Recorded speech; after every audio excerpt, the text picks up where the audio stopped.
అందరికీ వందనాలండి. పేరు పేరున వందనాలు తెలుస్తున్నాము. చిన్న ప్రార్థన చేసుకున్నామండి. పరిశుద్ధుడ, ప్రేమ గల తండ్రి, జీవం గల యేసయ్య, నాయనా నీ బంగారమైన పాదాలకు తండ్రి, లెక్కలేని స్తుతులు స్తోత్రాలు చెల్లిస్తున్నాం తండ్రి.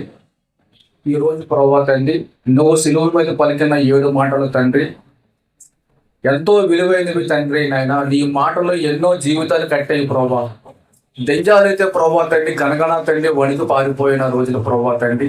అటువంటి తండ్రి సిలువ మీద పలికిన మాటలు తండ్రి ఎన్నో కుటుంబాలు తండ్రి నైనా మన ప్రభా స్థిరపరచావు, బలపరచావు తండ్రి. కాబట్టి తండ్రి మా కొరకు తండ్రి, ఈ అధికారుల కొరకు తండ్రి, ఈ భూమి మీద ఎంతమంది అయితే ఉన్నావో వాళ్ళందరి గురించి ప్రభా తండ్రి కలువర సిలువలో తండ్రి బలియాగమయ్యే ప్రభా రక్తాన్ని ప్రభు ఒలికించిన గొప్ప దేవుడు నాయన తండ్రి. ఆఖరిసారిగా చివరిసారిగా ప్రభా పలికిన మాటలు తండ్రి నాయన మీరు నీ రక్తాన్ని తండ్రి సులువు మీద ఒలికించి నాయన మరి ప్రభా తండ్రి మా గురించి ప్రభా తండ్రి బలియాగమైన యేసయ్య నీకు వందనాలు, స్తుతులు, స్తోత్రాలు చెల్లిస్తూ మా ప్రార్థనకి ప్రతిఫలం దయచేయమని, మీరే మహిమ ఘనత ప్రభావాలు మీరు ఒక్కరు పొందుకోమని సజీవుడైన యేసుక్రీస్తు నామములో అడిగి వేడుకుంటున్నాం. నాకు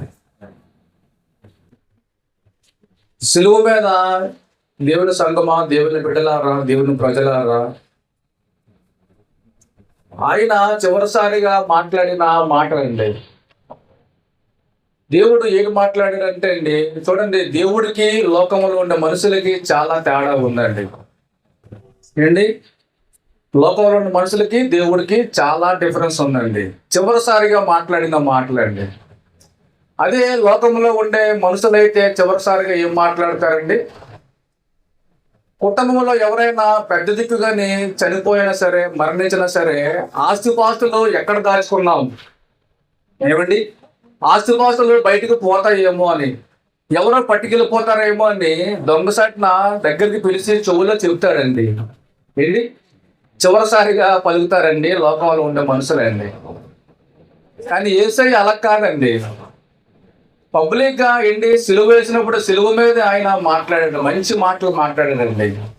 కానీ లోకంలో ఉన్న మనుషులు అయితే అలా మాట్లాడలేదండి. చివరిసారిగా నాయన నేను చనిపోతున్నాను, పలానా దగ్గర స్థలం కొన్నాను నాయన, పలానా దగ్గర బ్యాంకు డబ్బు వేసాను నాయన, పలానా దగ్గర నీ గురించి ఎవరైనా పట్టుకెళ్ళిపోతారేమో జాగ్రత్తగా ఉన్నాయన అనేసి అండి లోకంలో ఉన్న మనుషులు అయితే భద్రంగా చెవులు చెప్తారండి. కానీ దేవుడైతే అండి అలా చెప్పలేదండి. దేవుడండి అలా చెప్పలేదండి. కానీ ఈ రోజు అండి చూడండి, సిలువలో పలికిన మాట అండి చాలా విలువైనవి, బలమైనవి అండి. ఆయన ప్రతి ఒక్క మాట కూడా అండి భూమి మీదకి యేసుక్రీస్తు ప్రభువారు అండి భూమి మీద సంచరించాడండి. ఆయన సంచరించాడు కాబట్టి ఈ రోజు మనం సజీవులుగా ఉండగలిగామండి. ఏమండి, ఆయన సంచరించాడు కాబట్టి ఈ రోజు భూమి మీద మనం శుభ్రంగా చక్కగా నీట్గా ఉండగలుగుతున్నామండి. లేకపోతే మనం బ్రతకలేమండి. ఆయన రక్తం ఈ భూమి మీద ఒలికించాడు కాబట్టి అండి. ఏమండి, ఆయన మాట్లాడిన ప్రతి మాట కూడా అండి చాలా అద్భుతం జరుగుతాయండి. అటువంటి మాటలు మాట్లాడండి సిలువ మీద అండి. ఆయన మాటలు అనేకులు బలపరిచేయండి. ఏమండి, ఆయన మాటలు అనేకుల్ని బలపరిచేయండి, అనేకుల్ని ఓదార్చేయండి, అనేకుల్ని ఏంటి పురికలిపోయండి, అనేకుల్ని పురికలిపోయమండి. ఆయన మాటలు దేవుడు మాట్లాడితే అండి దెయ్యాలు కూడా గడగడగడ ఒడుగులు పారిపోతాయండి. అటువంటి మాటలు దేవుడు మాట్లాడాడండి. ఏమండి, ఆయన బంధకాల్లో ఎవరైతే బంధకాల్లో ఉంటారో అలాంటి వాళ్ళని దేవుడు అండి లేవదీశాడండి. ప్రజెంట్ నేనే ఉన్నానండి బంధకాల్లో ఉండేటప్పుడు అండి దేవుడు లేవదీశాడండి. మనుషులు ఎవరు పట్టించుకోకపోయినా సరే అండి దేవుడిని లేవదీశాడండి. అటువంటి బంధకాల్లో కూడా దేవుడు లేవదీస్తాడండి. కాబట్టి దేవుని సంగమా, లోకంలో ఉన్న మనుషులు ఎంతో మంది ఉన్నారు, మేధావులు ఉన్నారండి, చాలా మంది ఉన్నారు, ఎమ్మెల్యేలు ఉన్నారు, ఎంపీలు ఉన్నారు, అధికారులు ఉన్నారు, చాలా మంది ఉన్నారండి. కానీ వాళ్ళందరూ కూడా ఏంటి వాళ్ళు ఆడిన మాటలు ఏమండి గతించిపోతాయి తప్ప వాళ్ళు ఆడిన మాటలు మళ్ళీ గుర్తు తెచ్చుకోవడానికి చాలా కష్టం అండి. కానీ యేసు ప్రభు మాటలండి తరతరాలండి, జీవితాలతో మన యుగం అయిపోయినా, మన బిడ్డల యుగం అయిపోయినా సరే, వాళ్ళ బిడ్డలు యుగాలు అయిపోయినా సరే అండి ఆయన మాటలు గతించిపోవు. ఎందుకంటే ఆయన మాట్లాడిన మాటలండి సమాధిలో కూడా ఉన్న వాళ్ళని కూడా అండి సజీవులుగా బయటకు వస్తారండి. యేసు ప్రభు మాటలండి. ఏమండి, ఆయన మాట అండి జీవపు ఓట అండి.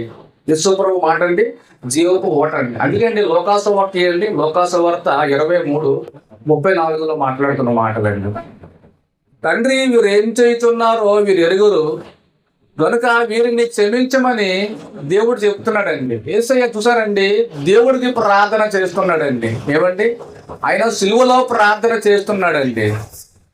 యేసయ్య సిలువలో ప్రార్థన చేస్తున్నాడండి, విజ్ఞాపన చేస్తున్నాడండి. నీ కొరకు నా కొరకు ఆయన ప్రార్థన చేస్తున్నాడండి యేసయ్య అండి. మనమైతే అండి ప్రార్థన చేయగలుగుతామండి, మనమైతే ప్రార్థన చేయలేమండి. చిన్న కష్టం వస్తే దేవుడిని దూషిస్తామండి, మన మనసులోని కూడా దేవుడిని దూషిస్తామండి. కానీ యేసు ప్రభు అలా అనలేదండి. యేసు ప్రభు సిలువ మీద ఆయన సువార్త చేస్తున్నాడండి. మనం సువార్త చేయడానికి మనం భయపడతామండి.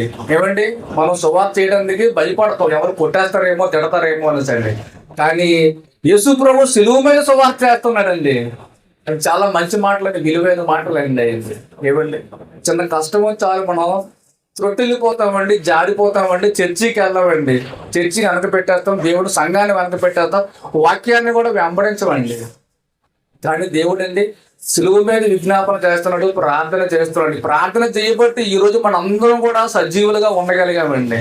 ఏమండి, సజీవులుగా ఉండగలిగాం. కాబట్టి నిజమైన దేవుడు ఎవరు? యేసు ప్రభువా, ఏమండి, దెయ్యమా, దేవుడు ఎవరైనా మనం ఈరోజు మనం సజీవులోకి వచ్చామండి. అసత్యంలో ఉన్న వాళ్ళందరం కూడా, అజ్ఞానంలో ఉన్న వాళ్ళందరం కూడా ఈరోజు యేసు ప్రభువుని వెంబడిస్తున్నామండి. ఆయన సజీవుల రెక్కల కింద మనం కాపుదల ఉందండి. ఆయన కాపుదలలాగా మనం దేనికి పనికిరామండి దేవుడి సంగమా. కాబట్టి దేవుడు ఏమంటాడండి, తండ్రి వీరు ఏం చేస్తున్నారో వీరు ఎరుగురు కనుక వీరిని క్షమించమని దేవుడు తండ్రికి ప్రార్థన చేస్తున్నాడండి. ఏమండి, తండ్రికి ప్రార్థన చేస్తున్నాడండి. సిలువ చూడండి, సిలువ విలువ ఈనాడు అనేకులు ఎవరు గుర్తించట్లేదండి. సిలువ అంటే ఏదో ఒక చీపుగా మాట్లాడుతున్నారండి. చూసారా, యూట్యూబ్లో ఒక ఆయన, ఒకరు పెద్ద ఆయన, తండ్రి సమానులు ఉంటారు మనకి, ఆయన చాలా పెద్ద ఆయన మాట్లాడుతున్నాడు. ఏమని మాట్లాడుతున్నాడండి ఆయన?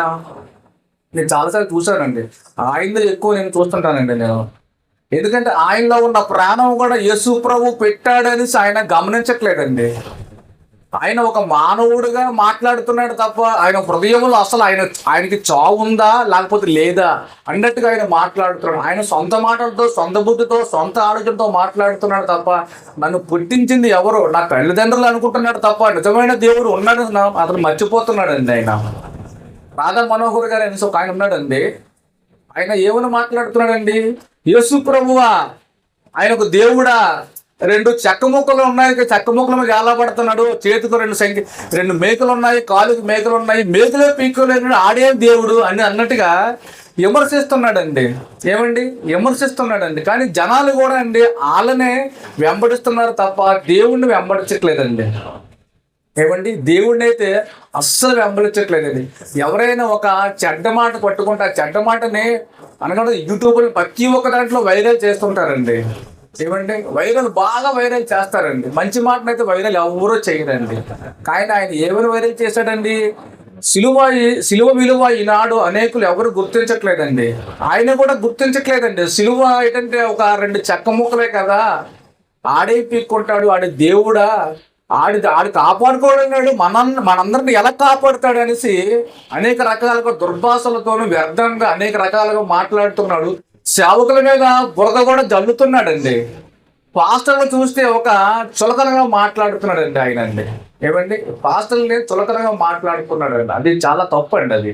కానీ ఏదో ఒక సమయంలో, ఏదో ఒక సందర్భంలో నిజమైన దేవుడు ఎవరనేసి అతను ఎప్పుడైతే అనారోగ్యంతో మంచం ఎక్కుతాడో, ఇబ్బందుల్లో పడతాడో, కష్టాల్లో పడతాడో, అప్పుడు నిజమైన దేవుడు యేసుప్రభు పలానా రోజు పలానా టైంలో నేను ఇలా యేసుప్రభుని విమర్శించానే, అప్పుడు ఆయన శరీరం మీదకి ఎప్పుడైతే బలహీనత వస్తుందో ఆ బలహీనత ఆయనకి గుర్తొస్తుంది. అంతవరకు గుర్తు రాదండి. సపోజ్ నేనే ఉన్నానండి. ఏమండి, నేనే ఉన్నానండి. ఒకప్పుడు నేను రవణగా ఉండేవాడిని అండి. ఆ రోజుల్లోనండి మా ఇంటి పక్కన ఎవరైనా ప్రార్థనలు పెట్టుకున్నా, లేకపోతే ఎవరైనా ఒక పాటలు పాడినా, క్రిస్మస్ రోజు మేలుకొలుపులు చెప్తారు కదండి, మేలుకొలుపుల రోజు అయితే అండి ఆ రోజు ఎవరైనా పాటలు పాడి, నాకు తెలియదు అప్పుడండి, వాళ్ళకి పని పాటలు ఏది కోసం అర్ధరాత్రి పూట లేచిపోయి పాటలు పాడతారు, వెస్టసారంగా పడుకున్న వాళ్ళందరూ కూడా లేపుతున్నారు, డిస్టర్బ్ చేస్తున్నారు అనేసి అండి అనవసరంగా మాట్లాడేవాడిని అండి. ఏమండి, దూషించానండి. వీళ్ళకి పని పాటు లేదు, ఊరి మీద ఇదే పని కోసం ఆశానికి దూషించాను.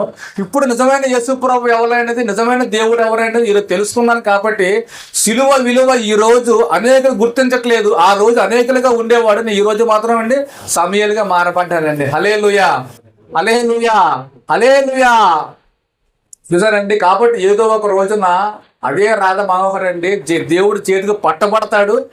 ఏ నోటుతో అయితే వ్యర్థంగా మాట్లాడాడో అదే నోటుతో అండి యేసు ప్రభు కోసం అండి సువార్త చేస్తాడండి.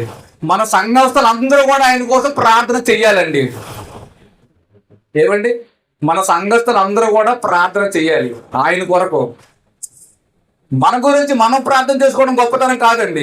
యేసు ప్రభువు సిలువ మీద ఉండేటప్పుడు ఆయన కోసం ఆయన ఏమైనా బాధపడ్డా? ఆయన కోసం ఆయన ప్రార్థన చేసుకోలేదే, తండ్రికి అడగలేదే, తండ్రి నన్ను రక్షించమని అడగలేదే. మన గురించి యేసు ప్రభు సిలువ మీద బాధలు పడ్డాడండి, మన గురించి ప్రార్థన చేశాడండి, మన గురించి ఆయన కష్టాలు అనుభవించాడండి. తండ్రి నా చేతులకి మేకలు ఉన్నాయి నాయన, నా కాళ్ళకి సంఖ్యలు ఉన్నాయి నాయన తప్పించి అడిగాడండి? అడగలేదే. ఆయన మన గురించి సిలువ మీద బలియాగం అయ్యాడండి యేసయ్య అండి. ఏంటి సువార్త చేస్తున్నామండి, సువార్తలోని కూడా ముఖ్యమైన సారము సిలువేనండి. సువార్తలోని ముఖ్యమైన సారము సిలువేనండి. చూడండి, మనం చాలాసార్లు సువార్త చేస్తుంటామండి. సువార్త అంటే చాలా మంది మనం ఏంటంటే, మనం ఒక సువార్తకి వెళ్ళేటప్పుడు చాలా మంది సేవకులను కానీ మన సంఘ బిడ్డలను కానీ విశ్వాసులు కానీ అంతా అనేక మంది విమర్శిస్తున్నారండి. ఏంటి, నేనే ఒకప్పుడు విమర్శించేవాడిని దేవుడిని విమర్శించేవాడిని. ఎవరైనా మా ఇంటికి వచ్చి పాంప్లెట్లు ఇస్తే